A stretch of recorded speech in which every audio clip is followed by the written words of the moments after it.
வள்ளலார் ராமலிங்க சுவாமிகள் 1823ஆம் ஆண்டு தமிழ்நாட்டின் மருதூரில் பிறந்தார். சிறு வயதிலேயே தந்தையை இழந்தாலும் பள்ளிக்கல்வியின்றி தேவாரம், திருவாசகம் போன்ற ஆன்மீக ஞானங்களை இயல்பாக கற்றவர். சிறுவயதிலேயே சிவபெருமானின் ஒளி தரிசனம் பெற்றதாக கூறப்படும் வள்ளலார், உயிர்கள் எல்லாம் என் உறவுகள் என்ற ஜீவகாருண்ய கோட்பாட்டை வாழ்க்கை முழுவதும் கடைபிடித்தார். பசியால் ஒரு உயிர் கூட வாடக்கூடாது என்பதற்காக வாடலூரில் சத்திய தர்மசாலையை நிறுவி ஜாதி மத வேறுபாடின்றி அனைவருக்கும் உணவு வழங்கினார். அவர் உருவாக்கிய சுத்த சன்மார்க்கம் உயிர் கொள்ளாமை, கருணை, சத்தியம், அகங்காரமின்மை ஆகியவற்றை உண்மையான ஆன்மீகமாக அறிவித்தது.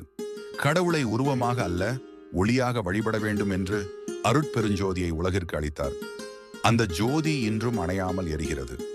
பல எதிர்ப்புகளையும் அவமதிப்புகளையும் அமைதியுடன் தாங்கிய வள்ளலார் 1874ஆம் ஆண்டு தன் உடலை ஒளியாக மாற்றி ஒளியிலே கலந்தார் என நம்பப்படுகிறது.